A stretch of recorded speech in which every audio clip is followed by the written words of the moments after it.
Hey Nick, how's it going? Going great. How are you today? I'm doing well. I'm doing well. I was thinking that maybe starting by saying "Welcome to Frequent Miler on the Air" wasn't really necessary because I'm thinking that most people know They're exactly clicking what they're that it's listening frequent to or miler on the watching. air. Don't you think? I mean, I guess most people do. I hope that a few new people find us now and then too. So I guess it's good for them. But I guess if you've chosen to click on it, you probably know what it's called. That's what I'm thinking. Exactly. So we shouldn't waste all kinds of time saying "Welcome to Frequent Miler on the Air" with Greg and Nick. I mean, unless somebody's playing it on a boombox somewhere, do they even make those anymore? I'm not really sure. I don't know. That Do dates they me a make little boom bit, boxes? doesn't I think what they make now is those portable Bluetooth players, right? Right, right. I And guess that's what so it is. so Yeah, that nobody plays those out loud anymore, though. So I guess yeah, the only people listening are the people who choose to listen. So thank you for choosing to listen. We won't insult your intelligence by reminding you what you're listening to. exactly. So we do have a juicy episode today, as you know. We'll explain that We'll see what he did soon. there. You'll see what he But did there. yeah, but we're gonna start with reader feedback. And As we do. I was looking at Apple Podcasts, and Ah, um, we consistently get really good reviews on there.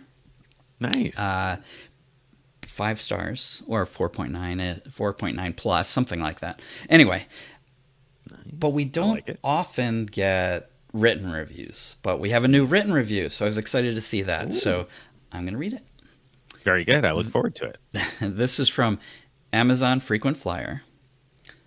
Amazon Frequent Flyer. Amazon frequent Can we flyer. call you AFF? Hey. Why not? AFF says AFF. Go ahead. What do you got to say, AFF AFF? says the most fun of my week reminds me of the Tom and Ray car talk show, the Click and Clack Brothers.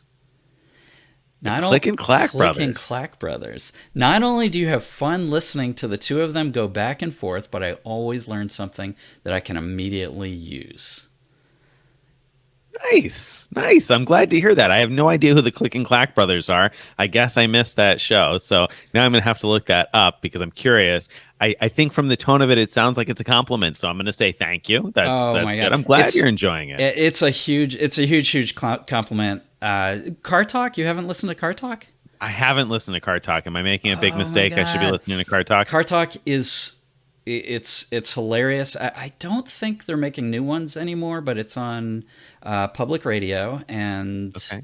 the idea of the show is people call in with car problems, and the two guys nicknamed Click and Clack, they sort of solve the problem by asking, or they figure out what's wrong with your car. Basically, Huh. that's the you know Right. The the big summary of picture it. of the show. But the main thing is that these two guys are hilarious, and so Oh, if nice. someone actually thinks that we're anything Hey, like I'll take them, it. I'll definitely take Take that. it. I thought that was awesome. I'm a little Good. worried about AFF. If this is the most fun of your week, Well, but we'll, we'll work on suggesting some places you can go visit with your miles and points. So that there's some other fun stuff. But no, I'm glad you're having fun. We're having fun. We have a good time. This is the most fun you have all week, right, Greg? well, obviously.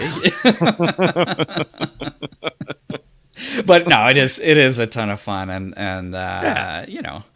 so I'm glad some listeners and watchers have fun too, right? Yeah, of course, of course. I mean, that's the whole idea. That's the point behind doing this kind of thing, so people can enjoy it. So I'm glad to hear you're enjoying it. I'm sure you're mostly enjoying it because of Greg's really poor predictions thus far, but that's fine. That's okay. He likes that too. He's glad that Hey, you're if enjoying that. if my terrible predictions make for some good listening, that's great, right? That's right. So And we already established the fact that if the that's what rest of his predictions are wrong this year, it's good for all of us. it's So, good, exactly. not just from a comedic perspective. Right, right.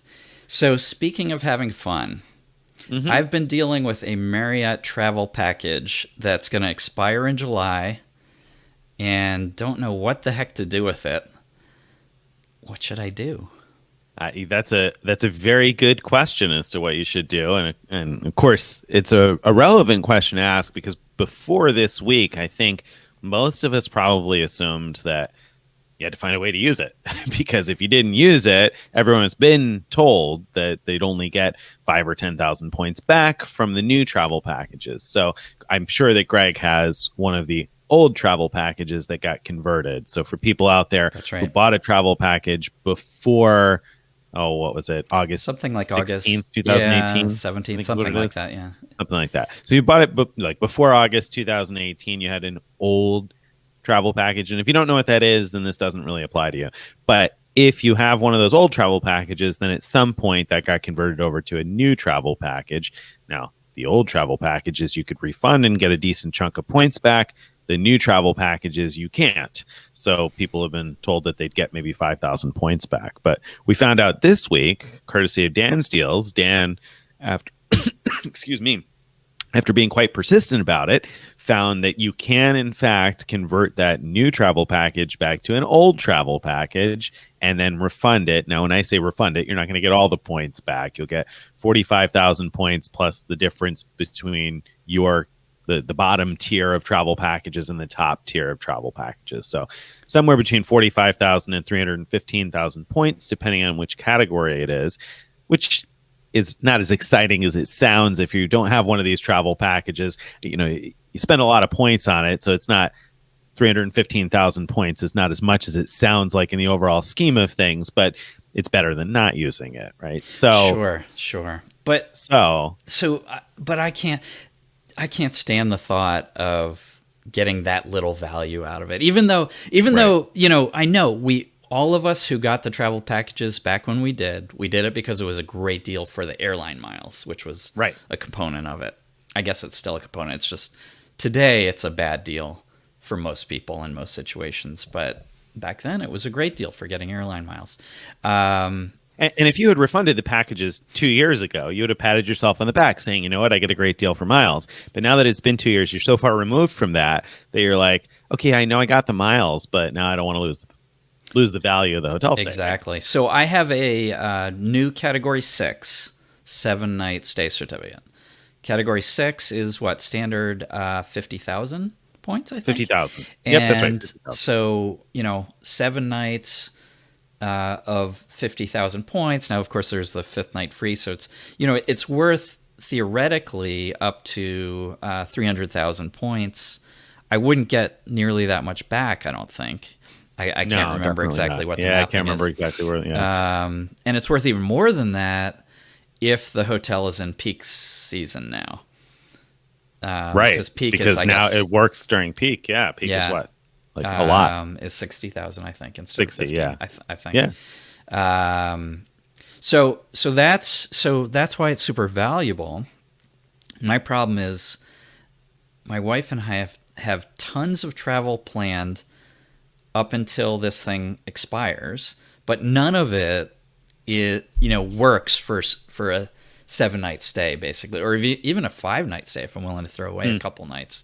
So, actually, here's the brilliant solution. This is what you do. Yeah. You give it away to the employee of the year. You're like, it's just an end of year bonus. Yeah, but Steven would spend it on a Category 1, and that would be even worse than refunding it for a few points. Sick burn. Well done. Yeah, so I mean, your options at this point are to pretend that you have a job where you could work from anywhere and go find yourself a nice Category 6 somewhere where you could spend a week and you could work and enjoy it. I think you could probably manage that because you're in a unique spot like that. For most people, though, I guess what they're looking at is maybe booking it for someone else in their family, which is a little bit of a risk because you'd have to put them down as an additional guest and hope that the hotel is cool with that and all the rest of that. So it's not quite as smooth as it sounds, although it might work out fine. That's for sure. It usually works to do that. Usually works, yeah. Yeah, and I think you're going to find that to work in most of the United States for sure, and then probably even a lot of international places. So I think I have found a nice hotel. I found a Ritz-Carlton in Florida that we can sort of squeeze in 7 nights maybe, but it's kind of awkward. But Right. I booked it. I haven't yet applied the certificate. But that's not what you're hoping for. You're not hoping to Um, squeeze that in. so I have two I know where you're going ideas. with this. Well, I have two ideas that are both long shots, I think.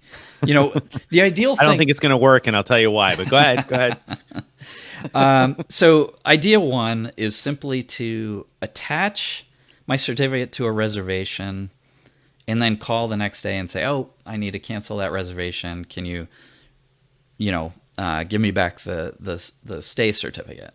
And the hope would be that that would reset the clock, that I would have another 12 months. Do you think that would work? No. No, I don't think it'll work. I mean, Do you have a reason? idea. Do you have a reason to think it won't work, or are you just Well, I being negative do, right now? and now, right now, I'm second guessing myself on this. No. I mean, it's fun to be negative about Marriott and all, and say that you're going to get bond void, and that's certainly a possibility. Yeah. But no, the reason why I don't think that'll work is, Right. and now that I say it out loud, I'm second guessing myself. I'm going to have to go back and check this post now. But Okay. a similar kind of thing happened to me in the sense that I used a one night 50K cert from my Ritz card last year, Right. and I canceled the stay, and then Oh, months yeah. later, I called. Well, I went looking for the certificate and I didn't have it, and I called. And the short version of the long story is that even though I'd canceled the stay that was associated with that certificate, the Right. certificate went into Marriott limbo Okay, somewhere, right. where it was still attached to the canceled reservation. Yeah. No, I remember your post. I don't remember the final outcome though. Well, the final outcome was that they were able to unattach it from the dead, ghost And- stay, and- so to speak, and which they knew. And it kept the kept the same expiration date. That's what I thought. Although, Yeah. as soon as they started talking, I said to myself, I better check that post and make sure that I'm right, that it kept the same expiration, because I'm sure I would have covered that in there. Yeah. And there's part of me that's second guessing it now, but I'm fairly sure, and I'm gonna find it here. But I'm fairly sure anyway that it kept the same. All right. Well, all right. expiration. Now let me lay on you my second idea. Okay. All right. Second idea. Second idea is I find, and I did find one. I mean, there's probably a lot of these, but I find a hotel that's scheduled to open next month, very soon, but it's Right. not open yet. And I book it for the very beginning of their opening, so have the 7 nights as soon as they're bookable, trusting that what will happen is they're going to send an email or something saying they're not quite ready. And at that point, I should have some leverage with Marriott to have something good happen. Right. Yeah. To get it extended again. Not impossible. And I should add here that if you read the post we linked to, so we wrote about this whole getting a refund for Marriott Travel Packages this week. So you'll find that in the Week in Review post from this week. So if you're not listening to this now, it's the one that's publishing February 1st. So Dan at Dan's Deals had a bit of a fiasco with his, where the agent essentially accidentally canceled his stay. And so it really wasn't even his fault that he couldn't use the certificate anymore. Right. But Marriott ended up telling him that they'd extend it for another year. So it's not far-fetched to think that might work, where, Right. okay, so the hotel messes up and whatnot. And even if the first agent tells you, no, they can't extend it, it's certainly not inconceivable that you could reach out to someone else at Marriott and eventually get somebody who will extend it for a year. Right. Or the best would be if an agent would say, well, I can't figure out how to do that. I'll just give you the points and use the points to book your future stay. And, then it's all good. But I had that happen once with IHG with a certificate, but yeah, I've had that happen with IHG once shot. too. Yeah, week-long certificate. I think that's unlikely to work. Yeah. Anyway, I'll probably just stay at the property I found. I mean, We'll see. that might not be a bad solution. I think that the How about you? possibility. Go ahead. Do you have any that are about to expire? No. I used mine, so no. We're Okay. we're set with those. No, and I will say though that for anybody who is not aware, while we're talking about this whole getting your certificates extended, know that Marriott does generally, as a courtesy, extend your certificates for another year, for at least 1 year beyond their expiration just by calling, and they're going to extend it for a year from the day that you call. So now I'm not even talking about the 7-night certs, your annual free night credit card certs. If it's about to expire, call Right. before it expires, and they'll extend it for a year, and wait as long as you can, because that'll give you as much time as possible. I just called and extended one just recently here that was the day before it was set to expire. I called and I got another full year essentially and got the next certificate from that card. So essentially, Right. Unites back together. Which as a as an aside, if I remember right, Hyatt does something.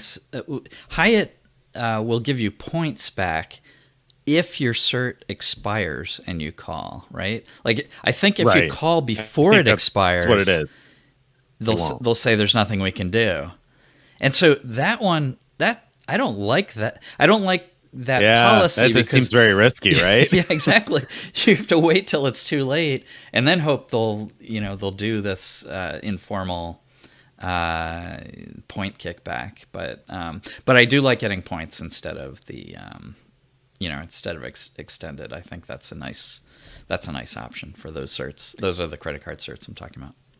Yeah, those other credit cards. Yeah, so obviously Marriott can do that, and even though the policy is for them to only extend it one time and not two, right? I think actually your strategy of attaching it to a hotel that's set to open at some point and that you are pretty confident isn't going to make the opening date, that might be a winning strategy. I mean, I guess it depends. If you can make your 7-night stay work, I guess that's good. You can make your 7-night stay work, but I think that the new opening might be more likely to work out for you. Do you think it's worth me bribing the property inspector to have him or her delay? Way Marriott's running lately. I don't even think you need to bribe. Probably not. They're like, no, I don't need any extra money. We're going to be here a while. I'm making overtime for a while here. Thanks, but we're okay. So I did check, by the way, to see if my certificate had gotten extended for another year, but I didn't write about it. I didn't note that. So I would assume that if I had seen that it did get extended, my canceled one, that I would have obviously noted that in the post. So I don't think that's gonna booking and then canceling is gonna automatically extend. I won't bother with that one then. So hey, you might not have noticed, but last week. Mm-hmm. For Frequent Miler on the Air, I wasn't actually here. It was Steven who was here. I thought there was something different. Yeah. So, I just thought, slightly different just accent. In case you didn't notice, I thought I should let you know. No, but, But we soldiered on in your absence. So where were you? What were you up to? I was in Colombia, in Bogota. Oh, very nice. And I went with my mom. This was the first time my mom and I have traveled together since I was a kid, I guess. I mean, probably. Even then, I think usually my sister was along. So it was a nice thing. She had done a cruise with my sister last summer, so we were looking for something fun to do, and this worked out, and it was a ton of fun. And I wrote about the hotel we stayed in, the Marriott. I saw, an autograph collection. It looked kind of cool. I mean, the rooms. I think you said you didn't get an upgrade to a super large room, but your corner room there. I don't know, the view. I loved it. I loved the room. Yeah. I loved everything about the hotel. Actually, the desk agents were so. I don't know, nice and like they would recognize you each time you come by, and everything was just really, really well done there. So now let me ask you something. Did you find that to be the case in other places you were at in Colombia? Did the hospitality stand out beyond what you got elsewhere when you were in Colombia, or did you find hospitality in general to be on a higher level than what you may have expected, I guess? Well, I mean, the only other hospitality we really experienced was restaurants, I guess, and Uber drivers. And I could say with assurance that the Uber drivers did not have anything close to the level of hospitality as at the hotel. So Um, the hotel stood out then. we did at least 3 Uber rides, and not one Uber driver even like attempted to say hello. Oh I wow. mean, this started before they knew we didn't speak Spanish, so I don't think it was a, oh, I don't speak English, so I can't talk Mhm. to them type of thing. But the worst was the one guy who had his headphones in the whole time and was watching videos while he drove Mm. down the road. It was absolutely terrifying. I don't know, no idea why that's a thing in Colombia. I mean, I don't know. I don't. uh, I've experienced that kind of thing a couple of times in different places, but the driving, I feel like I haven't spent as much time in South America as some folks, but I did spend about 9 months living in Quito in Ecuador, and then I traveled a yeah, bit across Colombia and in Peru, and taxi drivers were adventurous in yeah, many of yeah, the places I was in that region. So I could see that being a potential issue. I asked though because I spent a few weeks traveling through Colombia by bus okay, overland. So I thought a good chunk of the country. I didn't get to Bogota mostly because I only had a couple of weeks, and a lot of the travelers that I had talked to that had been there and been in Quito told me that it was similar in many ways to Quito, okay, and so I should try and see some of these other places because I had spent so much time in Quito. And the right. view, in fact, that you shared was really reminiscent of the view from my apartment in Quito, where we had Oh, this interesting. great view of these like volcanoes. It was just beautiful. So it reminded me of that. As Nice. soon as I saw it, I was like, that reminds me of where I lived. But Yeah, anyway, my experience in Colombia was that people were incredibly warm and welcoming. yeah. Maybe the most of any of the places that I've been so far, I felt like people were kind of over the top welcoming in many respects. So I was not Yeah. surprised to hear about the warm hospitality at the hotel, actually. Yeah, a friend told me that in her experience, she'll be at a restaurant or bar or something, and people will just come talk and want to practice their English. We didn't have that happen at You didn't have all. that. I Yeah, mean, there wasn't anything cold or distant about people either, right. but except for the Uber drivers. But no, I don't know if it was just the circumstance of where we happen to be, or Yeah, maybe when there's two people together, others are less likely to do yeah. anything. I don't know. I don't know. I always remember it stood out to me because we went into a store somewhere and it was in a smaller city. I want to say it was in like Papayan or I can't remember. It was maybe it was even in Cali or something. Went into a store and my wife was looking for something. I feel like it was like a cosmetic type product or something. I can't remember exactly, but we were looking for it and couldn't find it. And a worker asked if we needed help. Now we spoke moderately decent Spanish at the time. So, and we said no and explained what we were looking for. And she said, oh, it's at the other store, kind of a thing. And we were like, the other store? And she's like, yeah, down the street. And we obviously didn't know. And she said, oh, you don't know where it is? And we said, no. And she said, oh, come on, I'll take you there. And so, like, this worker from the store walked us out the door and down the block and into the other store to show us where on the shelf to find whatever it was we were looking for. And I thought that was like Wow, over the wow, top, like yeah, yeah, yeah. over the top nice. So That's we encountered a few things like that. So yeah. I was just curious. But again, I didn't spend any time in Bogota, so I didn't have any experience there. How about food? Did you eat anything interesting while you were there? I know you Yeah, tend to like to do your food tours and stuff. we did, and we did do. So my mom planned everything, and so she Okay, she had booked us a private food tour, and nice. young woman took us around to a lot of the places that locals go, and we specifically asked for that. We don't want to Nice. go to the tourist places. We want to go Uh, where the locals go, and so went to a lot of really good places. I can't remember the names of half the food right. we ate, but one of the more fun, different things is she took us to a hot chocolate shop Hmm. where this is like apparently a very standard afternoon snack type of thing that they do there, where you order the hot chocolate and it comes with bread and cheese, and you break up the cheese and you just drop it into the hot chocolate and to let it soften in there. And while you're waiting for that to soften, you dip the bread in and eat the bread. drink the hot chocolate, use a spoon to scoop up the cheese and eat it like that. It Interesting. was pretty good.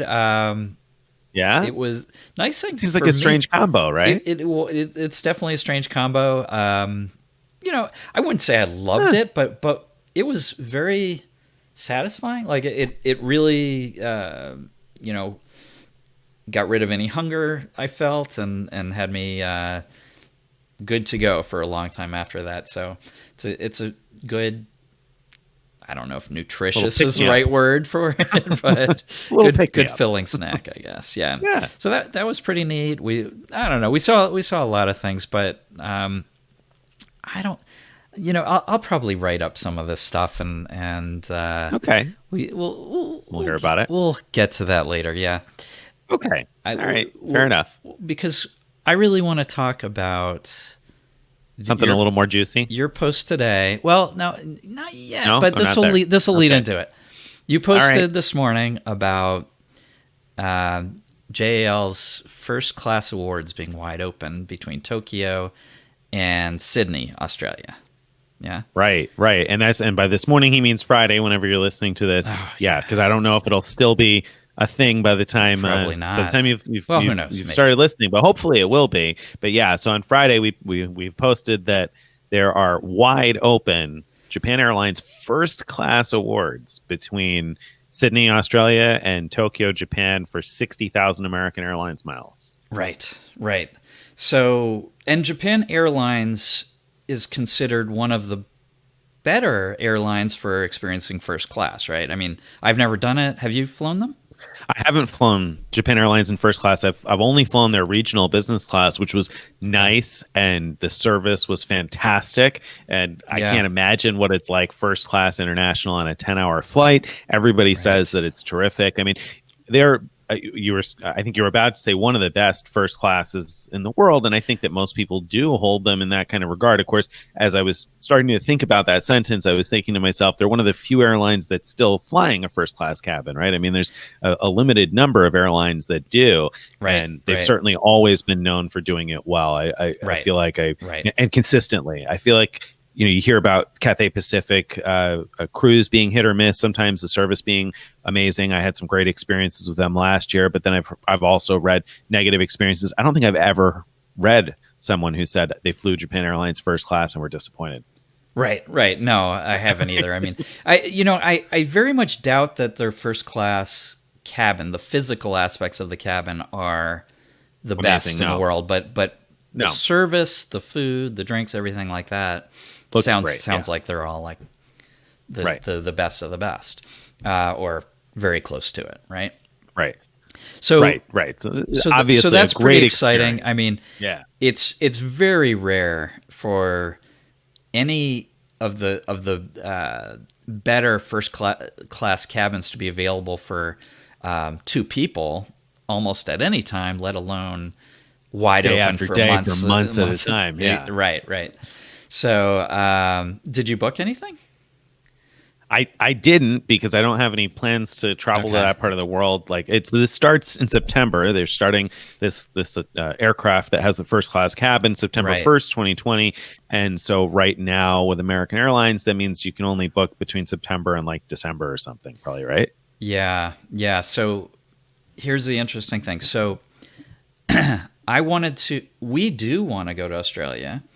So I jumped on there to try to book for early January. And that's when I saw exactly that American Airlines doesn't let you book into January yet.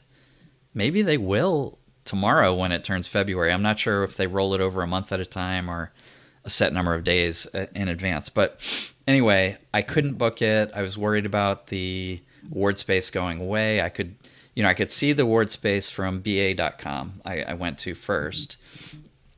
And it was pretty wide open. I mean, it wasn't like right at the holidays. It seemed to dry up, but a few days later, it was there. Picked right back up. Yeah. And do you remember how many avios that is? I don't know the distance off the top. I think it was just over 100, 103,000, something like that. Oh no, well, So I might be thinking of a different search I did. Okay. I'm not sure.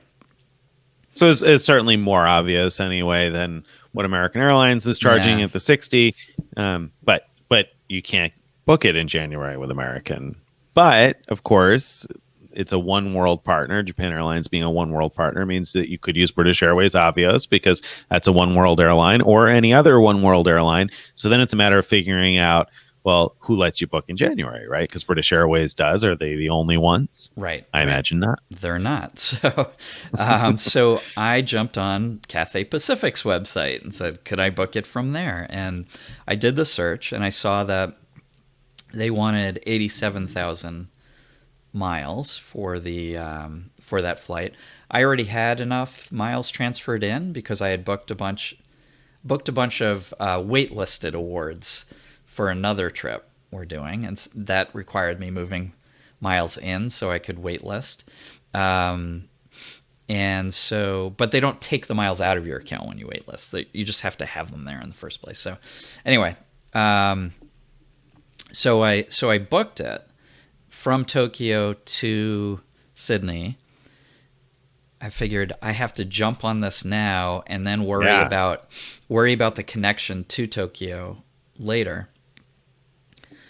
Now, it's worth mentioning before Greg continues on that. Don't forget where you're going with that. Yeah. That for anybody listening to this, you can't book one award using American miles from the United States to Australia via Japan, because you can't transit a third region. So if you wanted to use American Airlines miles and go to Australia, this is only going to get you between Tokyo and Australia. You'll still have to book the, wherever in the United States to Tokyo separately, because they won't allow that on one ticket with American miles. Right. And the other thing is that Alaska miles would be fantastic for this.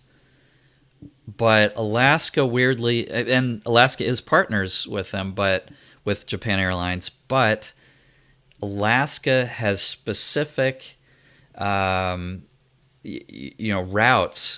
that they have, that they sort of accept for each partner. That their award charts have routes that they price out, and if that route is not priced out in the award chart, you just can't book it through Alaska Miles. So I didn't have that as an option either. But I was pretty excited about the idea. I thought I could do that trick that we talked about 2 weeks ago in a previous podcast, where with Cathay, if you have a mixed cabin award, so you fly like half in first, half in business, and then what it does is it averages the award cost, and in some cases that can mean you could actually fly further for fewer miles. So my initial thought when I booked this was, well, let me just secure the booking, and then later I'll go back and tag things on in order to actually make it cheaper and also to get really where I want to go. Right before, I do want to just say one thing. Right before I booked it, I looked into whether I could fly onward to New Zealand, like in business class or even economy, but I couldn't get the website to price that, so I gave up on that idea. But more important to me was being able to get from the U.S. to Australia. So in my mind, I was like, oh, this will be great if I could get a business class flight to Tokyo, then first class all the way. It should be cheaper than that $87K. Except what I forgot was, or I didn't realize until after the fact, is that the distance from Tokyo to Sydney is not long enough to get to the longest most expensive span, zone, award zone that they have on their award chart. So adding a flight from the U.S. actually does make it more expensive. I also ended up completely striking out and finding any that worked for me, where business class was available to Tokyo, right before first class was available to Sydney. None of those combinations would work for me. Weirdly, I found more first class available to even to Tokyo from the U.S. than I found business class. I don't know what was going on there. Wow, that's surprising, huh? Yeah, very very surprising. The other surprising thing is that 87K number that I was charged for the Tokyo to Sydney route does not show up on any award charts. It should be, based on the distance flown, it should be quite a bit more than that. It should be at least 100,000, but because it's a partner of Cathay's, it should be like 105,000 if I know what I'm doing. So I don't know where that came from. But when you The book 87,000 pricing, it just the doesn't 87 fit anywhere, just right? comes out of the blue. I have no idea. And I've seen that in some other searches too, where partner awards seem to be just priced at some magical numbers. I had thought someone, I think it was Richard Kerr, had written that all of the partner awards were the same as the Cathay award prices plus about 5K. But I'm not seeing Right, that. I remember hearing I am that not too, yeah. seeing that result at all. It varies.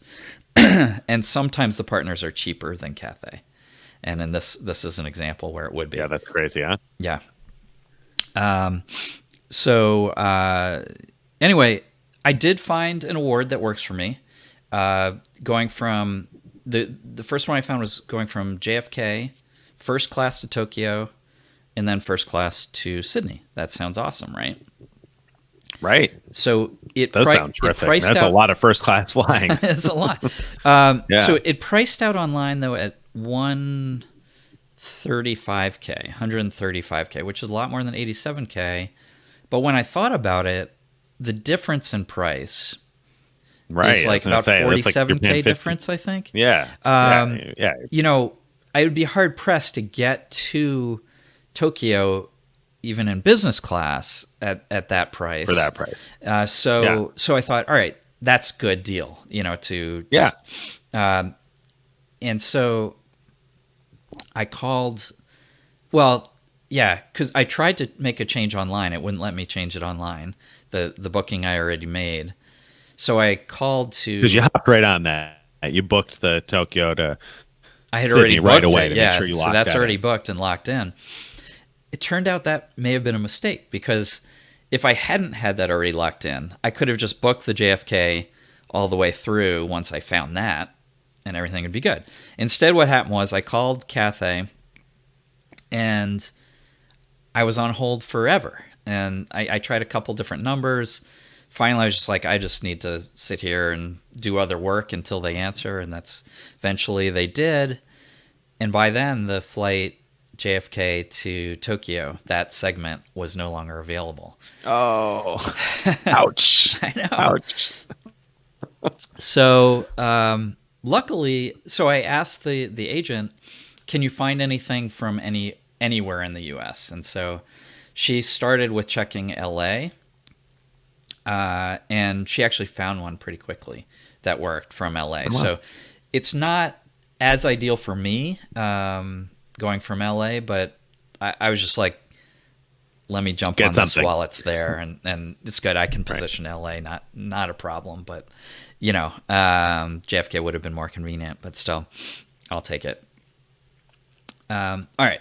So you were able to lock in the first class from Los I have Angeles it locked in, two Nice. people, and at a time I really want to go in early January. I mean, two next people year. first class from anywhere in the United States to Tokyo is already, I mean, that's tough to find, right? Getting two seats is tough. No, exactly. So, yeah, no, I'm pretty excited about that. Now, during all that stuff, I pulled up Juicy Miles at one point to see what it was saying about award availability, and it didn't show me anything. So that's actually why I switched to BA as British Airways as my way of checking for the award availability for Japan Airlines. So it was showing you nothing for January of next year, which is farther out than the American Airlines calendar goes. So it's coming up with nothing, just like American would come up with nothing.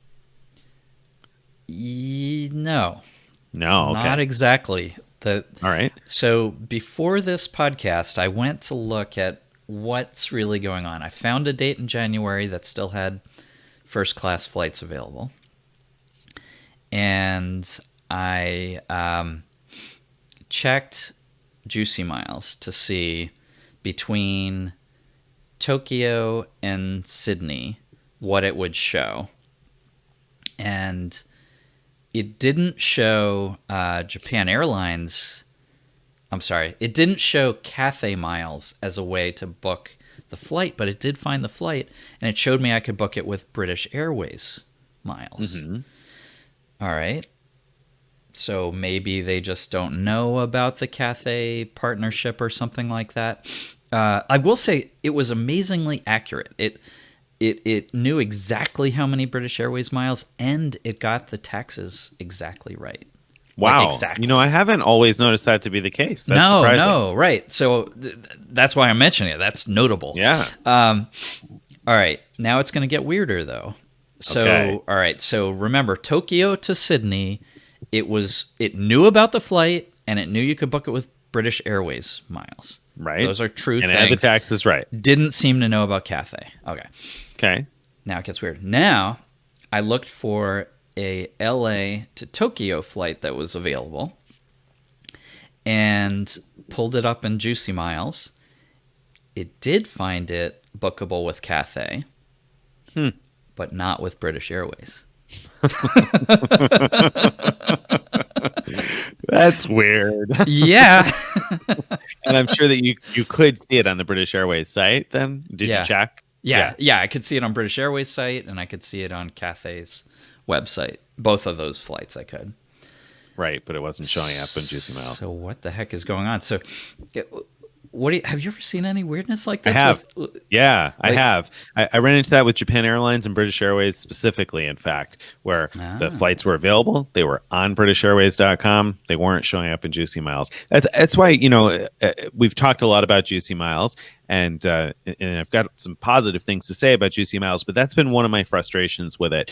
I think that Greg has said before that Juicy Miles is the best tool of its kind that exists, and that's totally right. It kind of reminds me of the old democracy quote that always gets attributed to Churchill. I don't know if he actually said it, something along the lines of, democracy is the worst system of government ever created by man, except for all the others. Right. Yep. And it's kind of the same thing to me here in the sense that Juicy Miles has some imperfections where I have run into that kind of thing now and then, where you get a false positive or more likely where you miss a flight that actually is available and it just for some reason doesn't show up in the Juicy Miles tool. Now that's not the norm by any stretch of the imagination, but it happens now and then. Right. And that's been my main gripe with it. That happens sometimes. So it does, and it means that you sometimes have to do some backup searches. But the good thing is, if you know what's going on in the game, so to speak, then you, I'm sure, immediately realized that when you saw it available with British Airways miles,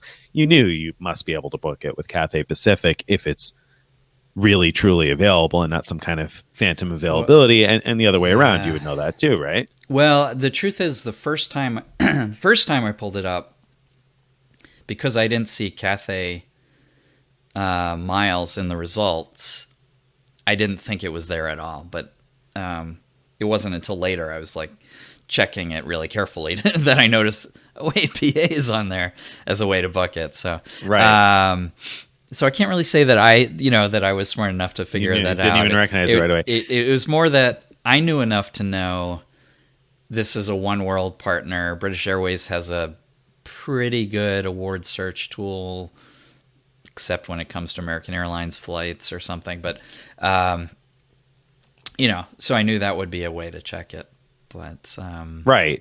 And that's what I mean. And it's interesting because there are a lot of things I love about it. Like I said, I'll talk more about that, I think, in a minute. But my frustration with Juicy Miles is that I feel like you need at least an intermediate level to be able to make sure that you don't miss anything. Because otherwise, if you don't automatically know, okay, it's a one world airline. Like you said, British Airways tool is usually accurate, so it must be available to other one world airlines. So then it becomes a question of, Hmm. okay, well, does Cathay Pacific have a short booking or a shorter booking window like American, or do they have the longer booking window? So if you don't know to even check that, then you might just assume, oh, well, it's available with British Airways. It's not going to be available with Cathay unless you're advanced enough to know that, well, no, maybe it is. Maybe it's just not showing up for some reason, or you already know that Cathay has a longer booking window.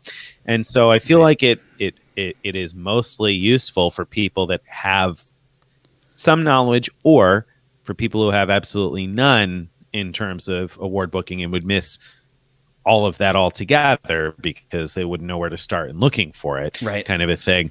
And so my gripe is with the price point, I think, on Juicy Miles, Yeah. because Yeah. I feel like the $5 for, what is it, Or 5 days, 10 days, something like $10 that, for 10 days, five days, maybe. $10, maybe I the think few that's right. days subscription model. I mean, I think that does work for searching for a single trip, Hmm. perhaps.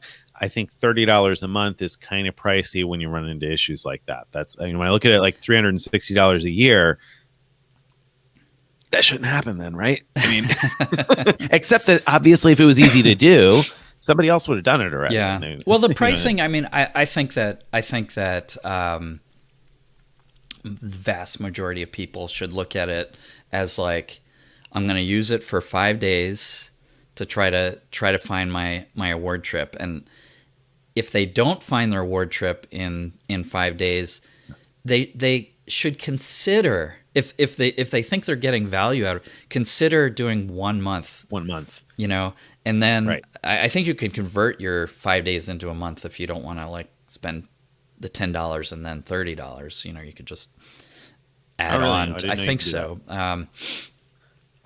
And then I feel like that's a good value for booking that one big trip That is. to Australia, to South Africa, whatever it is you're doing. Um, I think that's good value. But you're right.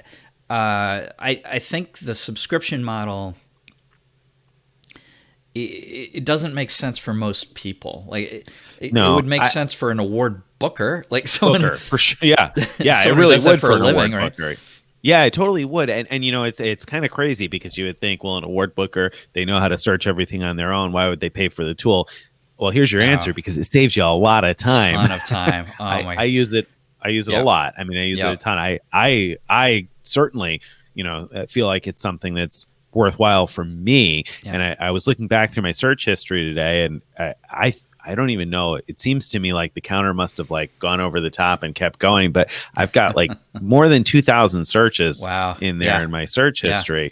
So I've used it a lot, and it has saved me a lot of time because I don't Mhm. have to go and search British Airways and then Cathay Pacific and then American and this and that Exactly. most of the time. Because for most situations, I'm not booking at like the actual, just the leading edge of the booking window. At least not me in my life. So it saves me a ton of time. I don't know, how much have you used it? Have you used it a lot? Do you Oh, regularly use I it? use it a ton for just all the time. I mean, we're very lucky that because we're affiliates with them, they've let us have free use of it. Um, you know, Very lucky I, for I, that. I I mean, still, it's yeah, it's a good question. Like the question is, even though I use it a ton, would I, if I didn't have it for free and knowing that I use it a ton, would I be willing to pay the $30 a month? I don't know. I still think I would be more inclined to sign up for a month at a time, use it and then turn it off.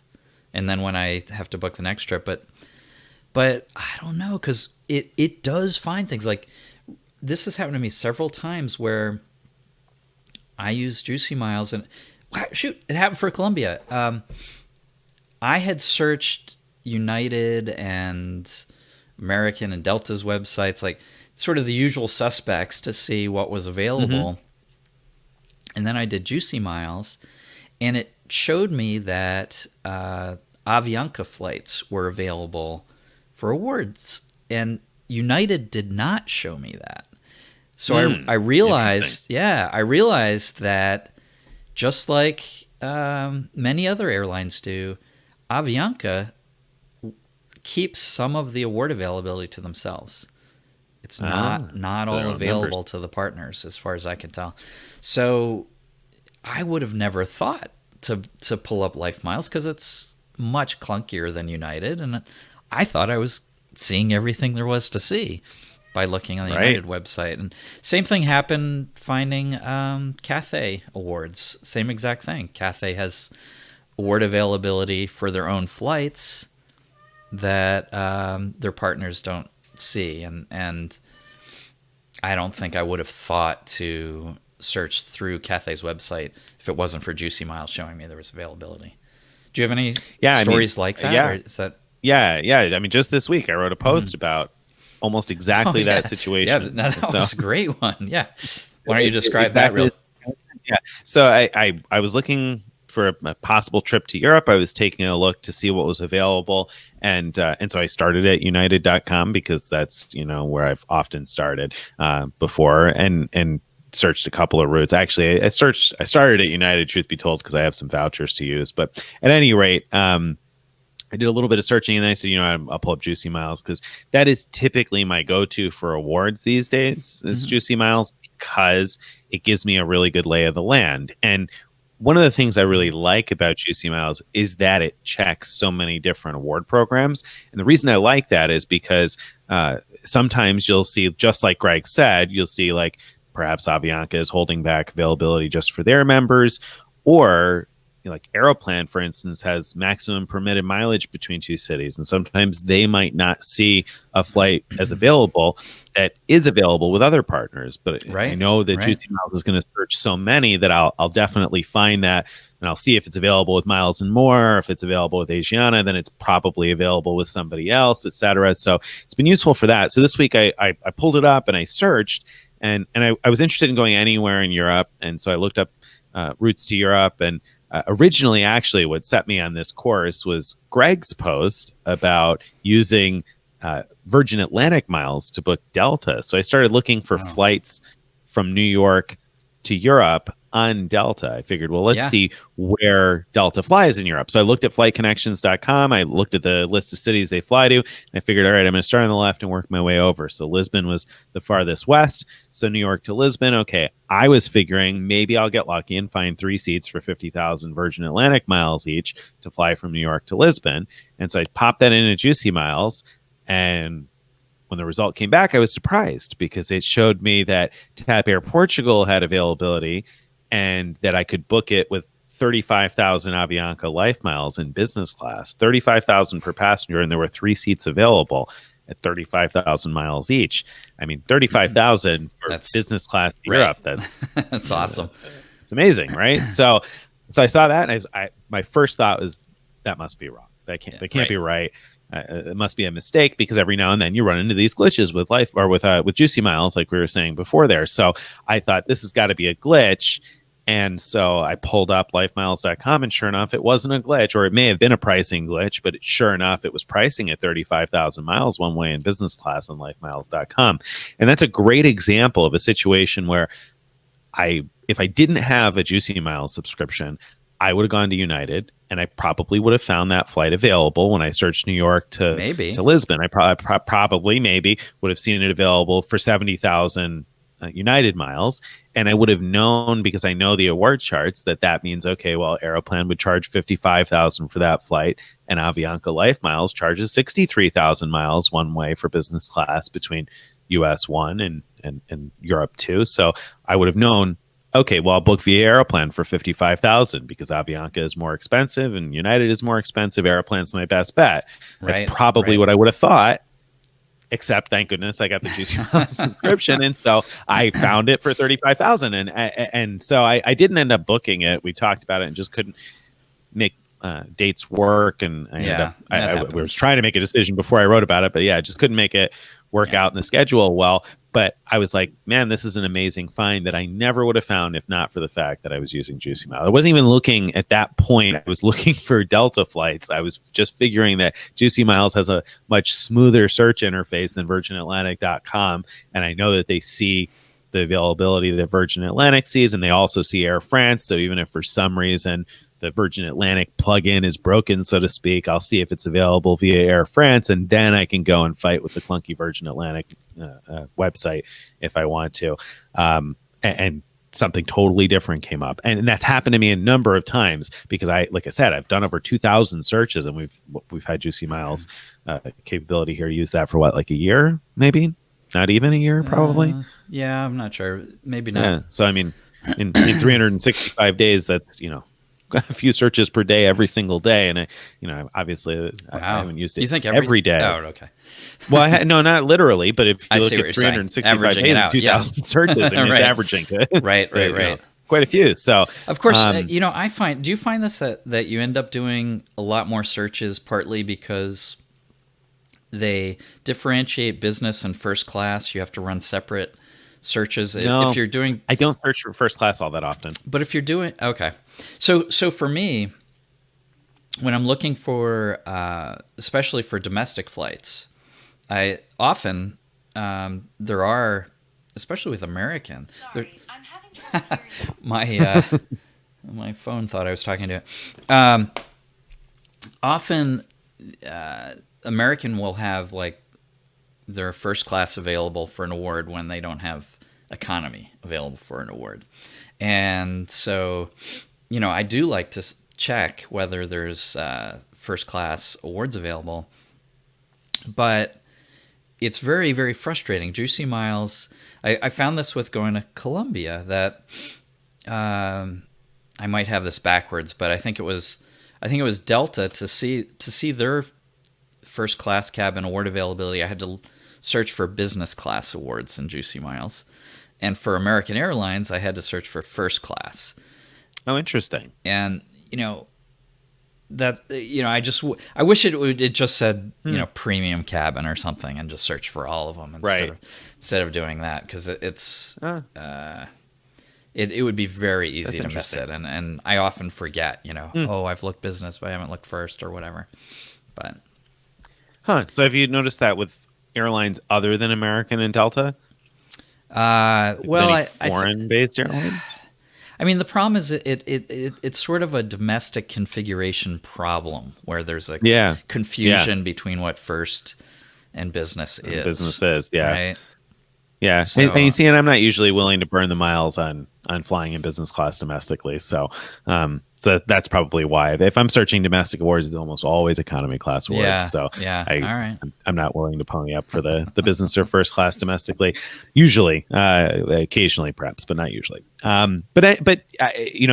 It's a good point that you do have to kind of take that into account. And also, of course, obviously, there's going to be mixed cabin awards. Although one of the things I do enjoy about Juicy Miles is on the mixed cabin awards, it shows you the percentage that's flown in business or first versus the lower cabin. Yep. And that's nice. I have actually found that to be inaccurate a couple of times, but most of the time really? it's accurate. Huh, okay. Yeah, it was odd. It was the oddest thing from Auckland to Dubai to places in the United States. Mm-hmm. It was like way off on the percentage. Huh. It was showing me some mixed cabin stuff that had like something really short, like Auckland to Bali and in business class, and the rest of it was in economy. And for some reason, it was saying 95% business. It was some weirdness like that. It was just with those flights from Auckland, oddly enough. But at any rate, most of the time it's accurate in terms of how much you're going to fly in business versus how much you're going to fly in another cabin. So that's useful, because you can look at it and without having to look at the individual segments. Now,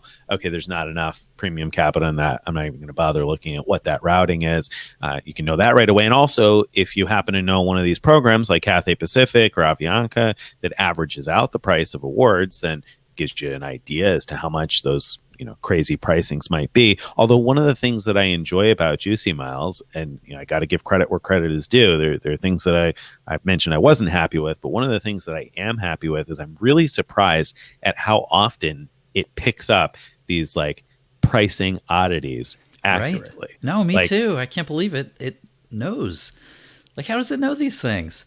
No, I don't know, because you would think that however this is built, I mean, I don't know. I don't know what the back end of this looks like, but I would have imagined that they would have taken like the most reliable search engine like United.com and, scraped results from there and then just had the system do the math for how many miles that should cost if you booked it via Miles and More or Avianca or whatever else. But clearly their system knew that Avianca was charging $35,000 for that business class flight. And when you look up with Avianca as an example, of course, if you know that they price your award based on the percentage you fly in business or the percentage you fly in first class of your overall award. So in other words, if you put together a mixed cabin award that's part in first, part in business, or part in business and part in economy, then it prices out differently than the award chart, and Juicy Miles gets it right every time. Yeah. So it has to be getting the data right from the airline programs.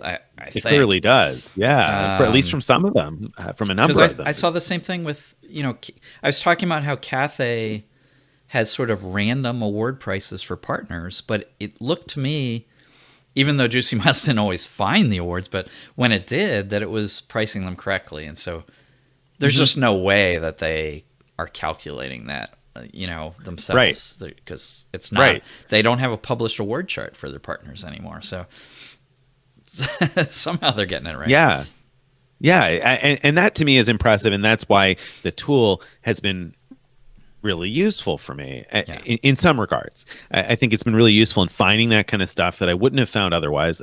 That's one example that I thought was relevant for a lot of readers, so I wrote about it this week. But there have been a number of other instances where I found a flight that I just wouldn't have found otherwise, because I wouldn't have thought to look at that particular source, either because I didn't know it was going to price oddly like that, or I don't typically search that site for availability, or I didn't realize there was a flight between A and B on that airline. There's been a number of times where that kind of thing has happened to me. So I really do like that. Although I also wonder, I don't know, am I missing things by being lazy and using Juicy Miles? Because it's super convenient. It makes my life easier. It's a lot faster for searching awards, but is it making me lazy? Because in the past, I would go to all of the various sites. I would look it up. Not necessarily a TAP Air Portugal one, but your situation with Cathay Pacific, I probably would have searched that on British Airways first, and then I would have probably started on American Airlines and other One World partners. So I guess I probably would have found that via Cathay Pacific, and I could see where somebody might have totally missed that if they'd done your search and not seen those results. That one, I don't think with my Colombia trip I would have thought to search Life Miles. I don't know. Maybe I would have. Probably not. It's hard to know. So despite the problems, or maybe despite the problems, people who are fairly advanced like us get a lot out of it. People who are very new to this whole thing, I don't have firsthand knowledge of this, but I think you'd get a lot out of it, because even if it doesn't show everything, which it doesn't, it's going to show you way more than you'd be able to figure out yourself, right? Way more. If you're a beginner, I feel like it's almost a no-brainer, because you're never going to, you get overwhelmed by all this stuff, putting all the dots together. You'd never find all the possible options and search all the sites correctly and everything else if you're a beginner. If you're a beginner, I feel like it's well worth $10 for the 5 days if you're a beginner, right? Yeah. For booking, let's say, international flights, I still don't think I would do it for domestic. Domestic, just find out which airlines are going where you're going and check their websites. Yes, you can sometimes do better, but I don't know. It feels pretty rare to me, but for domestic, it's probably not worth it. Yeah, but for international, I'm saying that, but then you wouldn't. You can you book your United flights with Turkish. Yeah. You could book them with Life Miles. Turkish doesn't show up in Juicy Miles, but Life Miles, you could potentially book some United flights for $7,500 or even less. I think $3,500 maybe is the cheapest somebody has found for a one-way with Life Miles. So that's a good point. If you just went to United and only looked at United, then you might miss those opportunities. Those opportunities are a little bit more rare. I guess it really depends on where you're flying. I'd be more interested in this as a tool for finding premium cabin space on international routes, though. And if you're a busy person, I could totally see where it makes sense. This is my job, obviously, writing about this stuff and thinking about this stuff. So I'm constantly doing the searches. And so for me, it seems obvious, right, that, I would use a tool like this Sure. to search. And I have the time to be able to search separately. Also, on the flip side, if you want to argue that I shouldn't use Juicy Miles, I have enough time to put into searching because it's part of the work that I do. But for the average person, they don't have the hours in the day to do the number of award searches that I might do. And so if you're looking to book a vacation and you don't have a lot of free time, then I feel like this kind of tool simplifies the process a lot. Yeah. All right. So I think we agree. It's flawed, but it's necessary for most people. I don't know, necessary is the right word, but there's just no other tool that does what it does. And so until there is, if you need a tool that searches across all the programs, there's really nothing else that does that. Now, I got a question before you move on from this thought. You ran into a situation this week where it was missing a Virgin Atlantic flight, or an option you theoretically could have booked through Virgin Atlantic. Right? So did you almost miss a possible flight? No. Or was that, are you talking about the thing that happened where a flight was bookable you were looking to book with a Air Delta France? flight. Yeah. Exactly. Yeah, no, this wasn't a problem with Juicy Miles. This is a problem with Virgin Atlantic awards.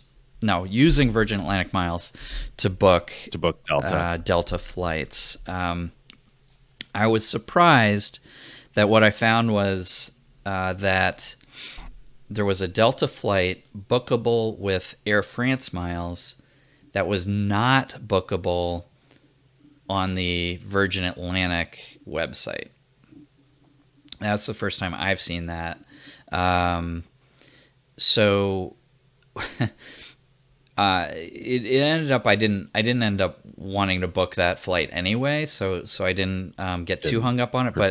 But I did decide, one of the things I wrote about last week was that you can now check partner awards for Virgin Atlantic partner awards, by texting them to ask them to search for award space for you. So I thought, maybe it's just the online tool that's not working.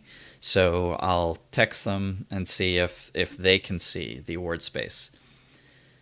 That was more than 24 hours ago, and I still haven't received a text back. Oh. So I don't know what's going on there. Maybe I shouldn't have published that ability because maybe they're slammed with requests. Evil blogger. I don't know. I don't know, because when I had done it before, the responses ranged from coming back within a couple minutes to about 20 minutes. Now 24 hours. It's been too long. That's too bad. But that's an interesting situation then, where I was looking at it differently. But I guess in that situation, I don't know if you did it this way. Did you look it up through Juicy Miles? Is that how you found that it was bookable via Air France, or did you just go to the Air France site? You're not even sure. I can't remember, unfortunately. I think I probably did. I probably did see it on there, but that's what I thought you said. Yeah, when you told me about it. So yeah, I mean, that's the kind of situation where if, like, let's say in that situation there was a Delta flight and it was bookable via Air France, so theoretically it should be bookable via Virgin Atlantic, but it wasn't showing up on the website. That's where a tool for me, like Juicy Miles, comes in handy also for me, in the sense that, then I know I could reach out to Virgin Atlantic, whereas in the past I would have just taken the website's word for it. No, exactly. It must not be bookable if it's not there. Right. So the only reason you knew to be able to text probably was that you had seen it there, or there certainly are situations like that I can imagine. Has it changed your award search habits at all? Like when you approach a trip now, I know you said you got a lot of travel planned. Has Juicy Miles changed the way you approach your searches? Like, where did you start your searches before Juicy Miles, and what do you do now? Do you start at Juicy, or do you start at delta.com, or all right, so in the example that we were just talking about, where I had a specific Delta flight I was looking at, now that I think about it, I don't think I brought up Juicy Miles, because in that case I know that you could either book it with Delta or you could book it with a partner if the award's available. Not award, if the award's available. And so my typical way, if I want that Delta flight, is I look at the price on Delta.com and I look at the price on Virgin Atlantic, and then I'm done. In this case, for some reason, I looked through Air France, and I don't remember. Oh, I know why I did that, because Air France actually has better prices than Virgin Atlantic on very short flights, like very, very short flights. And so this qualified, very, very short flight. So that's why I brought it up in Air France, and that's when I noticed. I was like, whoa, what's going on here?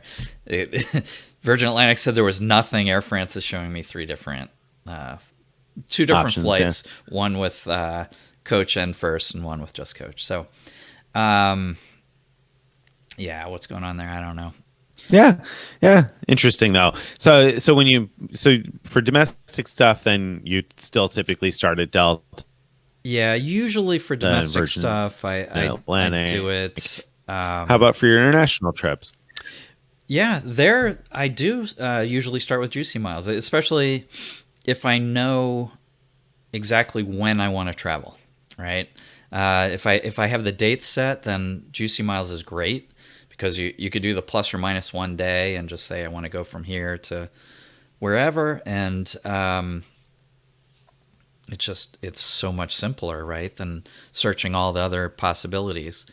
Now, when it's more like, oh, I want to go in the fall, that's a little different. Then you have award calendars like on American Airlines, especially if you start with the advanced search tool, or United, and or even Virgin Atlantic for flying Virgin Atlantic or Delta. Their calendar sometimes works. So it kind of depends what kind of travel I'm looking for. How about you? Yeah, that's a good point, because I if I'm searching for a general time of year, I do often see, my habit always was to start at United, and I don't know why that is. I started United over American and Delta, but that was where I always used to start my searches anyway. I think it's because of the calendar tool, because I could see 2 months. It's a great and tool. Get an idea of, are there clusters of availability. That's useful to me. But now almost always start at Juicy Miles, because I'll do the plus or minus 1 day, and I'll just keep going forward by a couple of days at a time. And so it's not quite as convenient as looking at a calendar, but what I love is that I only have to look at one spot most of the time. So so I find that certainly changed the way that I approach those searches anyway, and also the lens through which I look at it, because I definitely, before Juicy Miles, even though I knew Avianca had a program, and this one had a program, and that one had a program, and these were all transfer partners, I would always look at the transfer partners secondarily. Kind of, I would look first through American or United to see what was available, and then when I found something available, maybe I would look through a couple of the partners that I know. What I love about using Juicy Miles, my favorite thing, I think, is that it lists all of those partners that I wouldn't have thought to search individually, and sometimes you find some nice little gems in there. Oh, you do, yeah. So that's really convenient for me anyway. Absolutely. Yeah. All right. Yeah, it's definitely changed the way that I go about award searches. Yeah. No, me too. So, do we have any reader questions this week?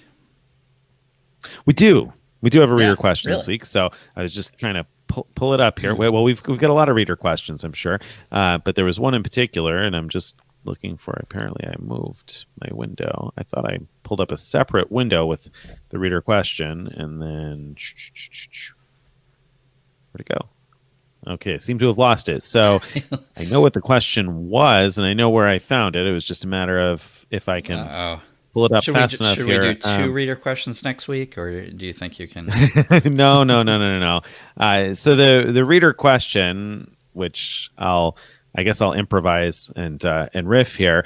So one of the things we didn't talk about at all today, and I feel like perhaps I almost feel like we should have, except I'm sure that we're going to talk more about it next week, is the offers on the Delta credit cards changed this week quite significantly. So the annual fees went up on those cards, and they had pretty interesting new offers.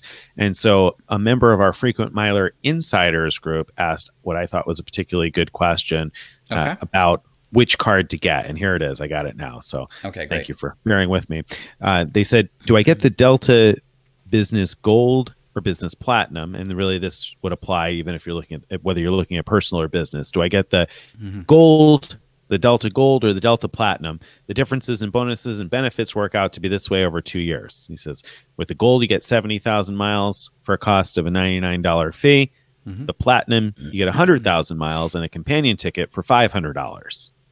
So he said, essentially, with the Platinum, you're buying an extra 30,000 miles and the companion ticket, and you're paying, he said 400, but I guess $500 for an extra 30,000. Well, I think it means $400 more. 400 more over the 90. Because the Gold card has the first year waived. Is that right? That's right, and then good. Yeah, exactly. Okay. That's why he's running these numbers. Exactly. Yeah. So just for people at home, so the Platinum card, the annual fee has gone up to $250 a year. So what this person is saying is, in a 2-year span. James, by the way, James is his name. What James is saying in order to get, so we should back up a little. In order to get the full welcome bonus, you have to renew at the end of the first year. So basically, you have to pay 2 annual fees with a Platinum card, so it's $500 in order to get the full bonus. And you also, at the end of the first year, you get your first annual companion certificate, which is a where you can fly a domestic round trip with 2 people. You only pay for the first person. Second person only pays taxes. And so you're looking at this because, like with the Gold card right now, the sign-up bonus, the welcome bonus is 60,000 miles. But then when you renew it for the second year, and you pay the $99 for the second year, you get an extra 10,000. So you get 70,000 miles on that. The Platinum card, you get 80,000 as the welcome bonus. Right. And then when you renew the card, you get another 20,000, 30. Or I guess it's 70 and 30 is what it must be, is from what he's saying. At any rate, no, I'm sorry, it's 80 and 20. I'm getting confusing now, aren't I? 80,000 for the welcome bonus and 20 when you renew it. So you're going to pay the annual fee 2 times, $500 for an extra 30,000 miles over the Gold welcome bonus and the companion certificate. Right.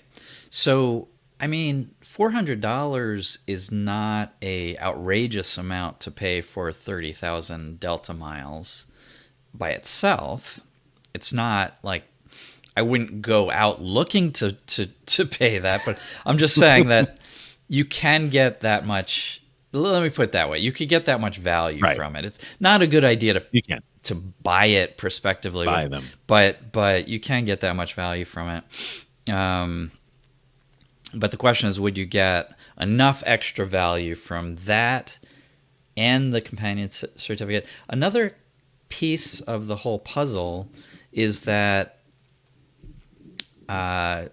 in the past, it's been the case that the companion certificates show up before the annual fee is due, and they stay in your account if you cancel. The reason I'm mentioning that is you might be able to get 2 companion certificates with those 2 annual fees. That's a big might, because they have changed a bunch of things. They might have changed it to where it doesn't show up till 8 weeks after the annual fee or something like that. But up until now, that's been something you could do. So that'd be in like year 3 you're talking about. Yeah. So you've paid for the second year. You've had the card now for 24 months. Now the third annual fee is about to appear, but the companion certificate is already in your account now before the annual fee is charged, and then you cancel to avoid actually paying that annual fee. So I don't know. Let's pretend that's not the case though, and just say, I think that's a good place to start. Yeah, is it worth it? I would say if it was an either or situation, my advice would be just go with the Gold one, because that's a Interesting. clear win without any cost to you. There's no risk. Whereas the risk with the platinum deal is you're sort of buying the combination of a companion certificate and 30,000 points for $400, and you might not end up using the miles for good value, and you might not end up using the certificate at all. I have a lot of friends who often end up, they expire after a year, and then you're out of luck, or use it for very low value or something. So if it was either or, I'd say that. On the other hand, you could do what my son just did before these new bonuses kicked in, which is he signed up for both a gold and a platinum card. So you can do that as well, and have both. Right. Which probably makes the most sense of the bunch, because have we seen a better offer? I mean, I guess that's a loaded question. Have we seen a higher welcome offer on either of those cards? No, I mean, if you're counting the second year bonus part of it, we definitely haven't seen anything higher. Right. The first year, they used to have statement credits. I don't think the new ones have the statement credits. Is that true? No, they don't. That's right. Yeah, that's correct. So the offers my son signed up for both had statement credits. Like the platinum one had $100 statement credit, and the gold one had a $50 statement credit, I think. So right. Yep. So those were in the first year better. Plus they had lower annual fees. So all around in the first year they were better. And then, but these are better longer term because of the extra bonus that when you renew. Right. Right. So, so the moral of the story then you're saying is that if you're just looking for one and you want it to be a safe offer where you know you're going to get good value, the gold is probably the right pick. I think so. What you think? Do you disagree? Yeah. I didn't think I did until you talked it out for a minute, and then. Wait. You thought gold was right until I said gold was right, and right, and then I was like, wait a second, I can't possibly be agreeing with Greg. He's got to be wrong about these Delta cards, right? And no, I'm not predicting $250 though. a year on $250K a year to keep Delta status. He's clearly irrational when it comes to Delta. The platinum card to me seems kind of crazy in the sense that I would never pay $400 for 30,000 Delta miles. On the flip side, like you said, I feel like even at a poor value on that, even if you only get 1 cent per mile, then you're going to get $300 in value out of the miles. So you're out $100 in that worst case scenario, and you got a companion certificate. So as long as you can put the companion certificate to use, you probably ought to get more than $100 in value. So I feel like the baseline is you're breaking even, and probably you're going to look to use your miles at a better value than that. So I don't know. I'm also a little conflicted now because I wasn't looking at it this way before I read that reader's question. I wasn't looking at it in the sense of the $500 for the platinum card. What I was looking at is the bonus you're getting for renewing, and for renewing at $250, you're picking up 20,000 miles and the companion certificate. And I thought, well, that seems like a decent trade, $250 for the 20,000 miles and the companion certificate. And then, of course, obviously, if you're picking up one of those cards, I would think maybe you're looking to get some help towards elite status, and you're planning on spending and using that benefit to the ability to spend and earn MQMs. So I would think it seems like a pretty obvious renewal for somebody who's going to open the platinum card in the first place. Right. I agree with that. So, I mean, but if you weren't sure, I don't know. If you weren't sure you were going to open the platinum card in the first place, there you go. Then it gets a little more difficult. So not only that, the platinum card, the offer, it's a good offer. If you just look at it on its own, it's a good offer. Mm-hmm. And I think you're right. Renewing makes sense for most people. Renewing after the first year. But if you're saying I'm only going to pick up one card, and it's between the gold or the platinum, and presumably he doesn't care about the ability to earn MQMs through spend with the platinum, just because of the way the question was phrased. I think otherwise it would have come up. Right. And actually, if he cared about MQMs, he probably should be agree. looking at the reserve card with 20,000 MQMs, which is an insanely amazing bonus, I think. Right. So, yeah, I mean, I would say the gold is clearly the better deal for someone who doesn't care about elite status, because otherwise, now we're back. Yeah. We're back to this DoorDash type thing, right? Otherwise, when you were like, that was my first thought when you said, oh, paying $400 for 30,000 miles is not that bad. I was like, and $60 for DoorDash was a bad deal. $60 for a $60 gift card was crazy. Right. So James, was that who was asking? All right. James, so James, ask yourself, would you pay $400 for 30,000 miles and a companion certificate? And I think your answer should be no way. Like, so if a salesperson comes to your door and pitches that, yeah, this one I would say no. You'd be like, no, give me that $60 worth of food for $60. Right, exactly. I don't want to pay $40 for some wishy-washy 30,000 Sky Pesos that I may not even, find a good use for, and I may get excited about using them for like 1.2 cents a mile towards vacation packages or whatever down the road. So, and I think I would not take the salesman up on that. So yeah, I think I got to agree for James's situation. I would say the gold makes the most sense. I feel like in general, the only reason to look at the platinum and reserve is if you're, I don't know, generally speaking, if you're going to be going after those MQMs, if you're going to be going after Delta Elite status. I mean, obviously, Delta miles can be used for decent value. So I guess the welcome bonuses might be worthwhile for anybody. But I think they are. Most people. Yeah. I mean, I think, again, I think the platinum offer is a good, solid offer for most people who think they could use Sky Miles. It's just not as good as the Delta Gold offer, in my opinion. Yeah, that's my opinion about it. And so, if you could get both, great. But if you only want one, wow, we agree. Yeah. We do. We agree. We agree in the end on something related to Delta at that. So, all right. Thank you for bringing us together this week, James. We need to bring the show to a close then. We do. We definitely do. Yeah. Before we disagree on something. Yeah. Right there. It's over and done.